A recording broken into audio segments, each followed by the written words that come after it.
Welcome to The Human Element, presented by Whisk. I'm your host, Barb Biden, and in each episode, I sit down with CHROs and senior HR leaders to explore how AI, innovation, and human insight are reshaping the future of HR. We'll explore how technology is reshaping leadership, strategy, and the role of HR by sharing candid stories, practical ideas, and strategic perspectives to help you shape the future. The Human Element is brought to you by Whisk, the leader in agentic HR and creator of Harper, the world's first AI HR generalist. Learn how Harper can resolve up to 80% of routine HR tasks autonomously. Learn more about Whisk at whisk.com. My guest today is Heather Oxley, the Chief Human Resources Officer at Perficient, one of the leading global digital consultancies. Heather sits at an interesting intersection. She's running HR for a firm whose entire business is helping other companies transform, which means that she's doing this work with no excuses and no lag. So I'm excited to talk about that. In consulting, everything moves fast always. Skills age, talent demands shift, and the pressure to hire well without losing care is absolutely constant. Heather's been applying AI across three of the most human parts of HR: how you staff projects, how you develop people, and how you hire them in the first place. So Heather's lens is going to be practical, I think, and also very principled, as she has a clear point of view on the fork in the road that every HR leader like ourselves is facing right now. So Heather, I am very, very excited to have you on the show. Thanks for joining me. Thanks for the invite, Barb. Looking forward to it. Let's start with you. I always like to make sure the audience knows who we're talking to. So tell me a little bit about your role at Perficient and what makes HR in a consulting firm just a different kind of challenge. Sure.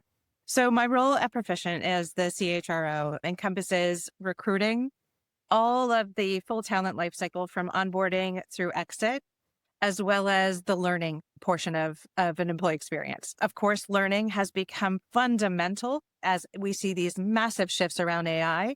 And as a company, we've made a massive investment and just launched an AI Academy in the last few weeks. So yeah, I cover all of those scopes. And right now, there's so much energy across all of them as we think about how we continue to transform and deliver the right experience for our people and our clients. Well, I'm excited to dig in on all of that. So let's start at the beginning, where it starts in the employee life cycle, and let's start with staffing. So in consulting, staffing is usually a bit of a utilization problem. I'm super curious around how AI has changed how you're thinking about project staffing. Yeah, you're absolutely right. So in professional services, staffing or assigning people to projects is really the difference between being a successful company and a not successful company. It's also, from an employee perspective, the difference between giving interesting projects and really creating a long-term career path and career for our people, or just giving them the next job that's available. Right. So for me, this isn't about just getting the right skills at the right place at the right time, but also making sure you get those career aspirations, the interests, the passion behind why somebody's in this industry and part of that equation. Perfect example of so much input, and in traditional systems, a lot of tension around timing. So what do I mean by that? And I think, this example can be applied outside of consulting too, because we're all thinking about getting, if you can reach the right person with the right job to be done, whatever company or industry you're in, you're providing such a value to the person and your business, right? Mm-hmm. So, but for us, here's how it usually works. Client engagement lands, we close a deal, and immediately there's pressure on the system to get a client team staffed up for that job. Ideally, I like to see about 70 to 80% of every deal be staffed from our existing staff, right? We don't want to turn around and hire for every client deal. We want to bring the best of Perficient to every client on every deal. Okay. So in order to do that, we have to look across our landscape and make some matching. In small companies, this is often a spreadsheet activity. In large companies, this is a very mature ecosystem of matching and tools, and usually comes down to where somebody sits, but lots of inputs. The perfect example of where real AI can come in and just give us better answers. And that it gives us, it takes away the time we're processing. It takes away some of that administrative burden, and it makes making the decision better. So what do I mean? I had an example in the last couple of weeks where simple pressure came in, the ongoing tension of finding the right person at the right time at the right cost always happens. And what we saw is actually an expansion of the aperture, because we can now see better skills and capability across broader parts of the organization. We can bring in things like, show me people that have worked on all these types of projects. Go back and process this large amount of data around how we think about bringing the best person to a client. Let's go look at all of the training inventory. Let's look at what they did on their broader external resume, right? And what we can now see, right? Skills has been a central part of staffing for consulting for some time, but it's broader than just what somebody's fed into a system. We can look at so many more data sources and bring so much, the amount of insight that we can bring into a decision is what's changed. And for me, we can now, provide more stretch opportunities. We can provide opportunities for folks that might have been on the edges, but are the best answer for the client in that right place, right time. So this has been an age-old problem, an age-old challenge in consulting. I think we are better served to answer this with more care and more precision than we've ever been before. No doubt about it. I think outside of professional services, we've talked, talent marketplaces internally and that sort of thing. And the additional dimensions of data that we could actually have in the mix on that now is so exciting, right? It's like the dimensionality was like two dimensions, right? It's maybe skills and availability, those sorts of things. And now it's like, how do you round out the personalities of a team so that you're giving like a very inclusive build on whatever project you're doing for the client, that kind of stuff. Like you can just go deeper on the sorts of things that you're looking to match, which is so cool. And probably fundamentally like impacting to the positive how you're able to deliver to your clients, which sounds like a very good thing, right? Yeah, for sure. I also think it's a leapfrog moment. Some smaller companies were restricted before by having to invest heavily in technology, right? Now you can so quickly build an agent that can take the muscle of this data problem and help you make better decisions. So I think it's a fascinating use of AI.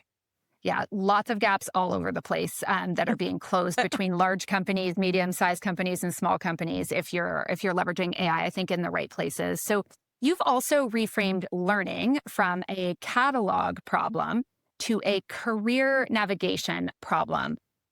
Tell me a little bit more about what you mean by that. Yeah, the interesting thing that's happened in the learning space, I would say over the last decade, is we went from not having the right content and being content generation inside of our companies to actually being overwhelmed with the amount of content that's available for learning, right? Mm-hmm. And so then it morphed into the problem of how do I help individuals navigate this? And so many of us went out there and we thought about the top 10 use cases and we created learning paths, but that's not personalized. The interesting thing that can happen now is you can bring that personalization into learning pretty easily, right? So you can, again, widen that aperture, look at what the types of roles that are happening inside your organization. Where are the skills leaning to? Where do you see skills weaning? Where do you see skills morphing? Where are those adjacency skills? And you can really create these personalized learning paths. Clearly, we're all doing lots of AI training and certification, regardless of our industry, regardless of what job you do. But what about AI in a specific industry? What about AI in your specific role, right? We can get so much more prescriptive and personalized here, which then creates almost like these micro learning paths, micro career paths that are driving our people in their career progression faster. we always know the gap is managers don't have enough time to guide people down their paths. And HR doesn't have the context to create that real personalization and differentiation for someone. So when you can bring this engine into the room that, again, closes that gap, I think there's some real power in that. We've just started to play with this. Like I said, we launched an academy a few months ago.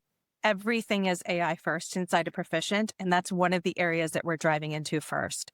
So imagine being able to log in, have like the most amazing career coach available to you, being able to see all your skills and capabilities, being able to see where our business is headed and where the jobs are opening up, and then guiding you there. So we're really excited about the opportunities in this space. It not only starts with the level of content, but that personalization, and the outcome, again, is great for our people and great for our clients.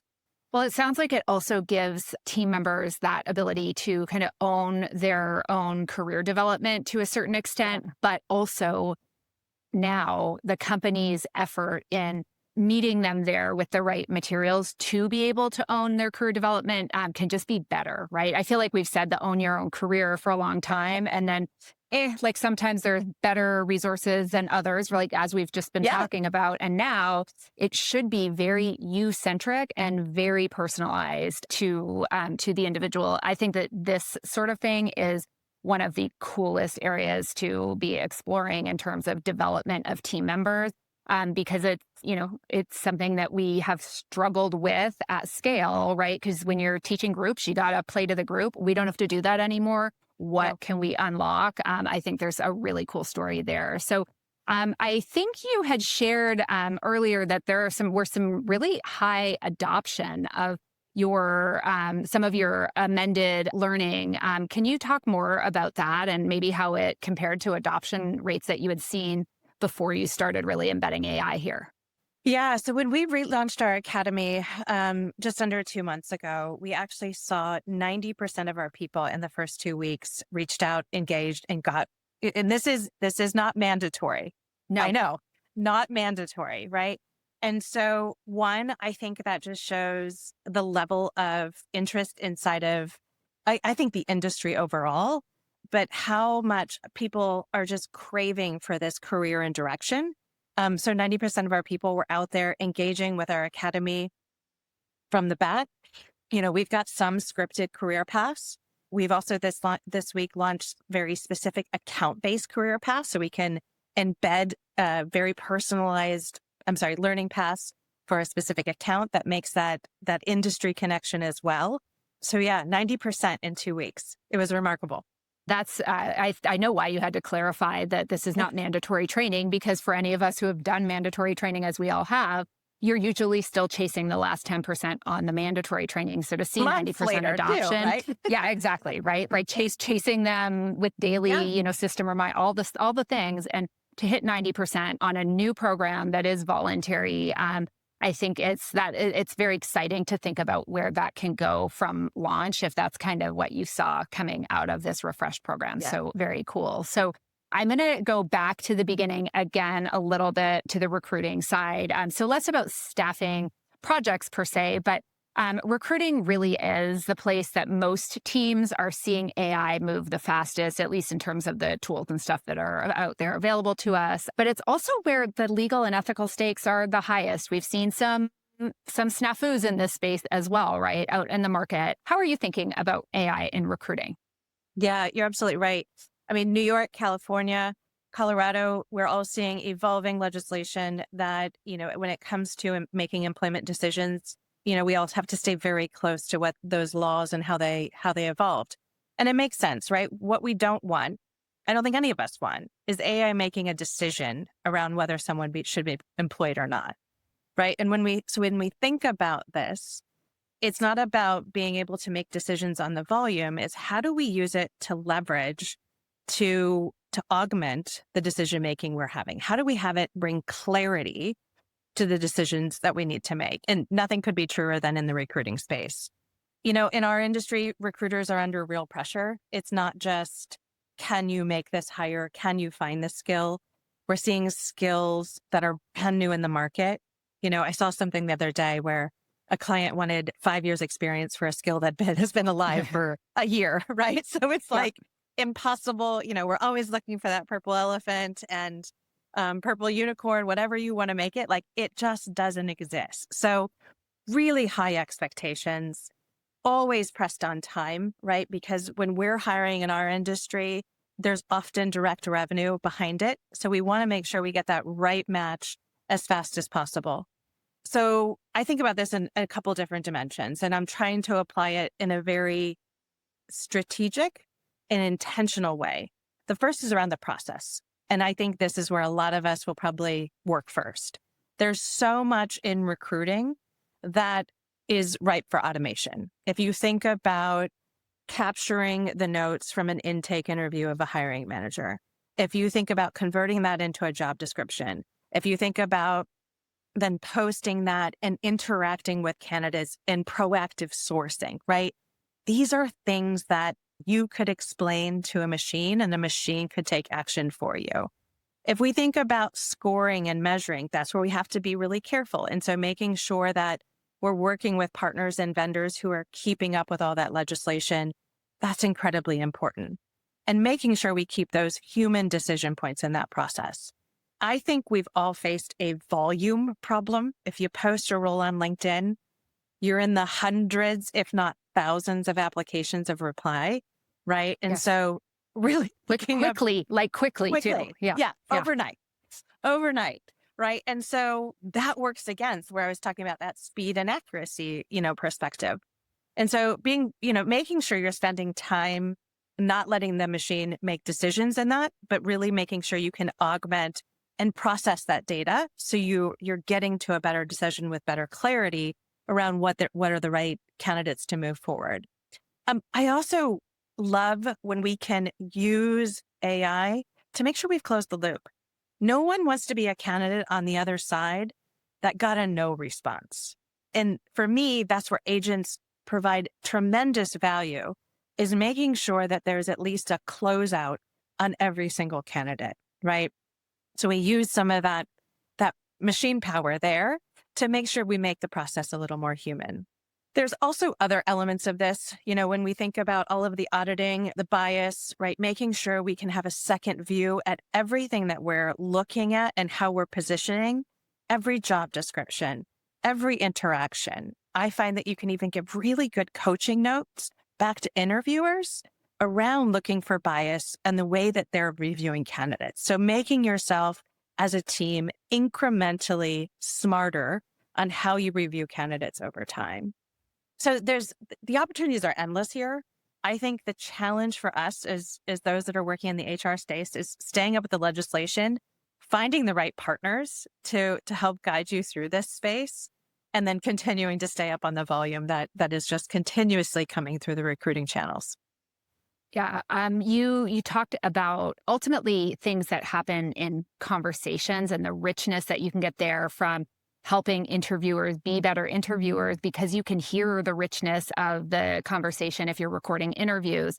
I don't know if you've tried this on debrief conversations, but talk about eliminating bias. I've heard some really cool stories around, interview teams that are debriefing can't quite get to a decision on a candidate or are at a crossroads, and then having a sort of conversation, like a listening tool that then summarizes and really almost like I could call it like math with words, like actually weighs out what was really said there, only to find out that the decision in that room wasn't as unclear as it sounded, but maybe one voice was more overweighted than others and that kind of thing. Like I'm obviously a big fan of I just think that there is so much good work that is trapped in the conversations that happen in our organization. And if you capture that and extract the value, like not just for recruiting, but anywhere, it's like, how many times have you been to a meeting where you have one meeting, nothing happens, another meeting, nothing happens. Like when you start recording that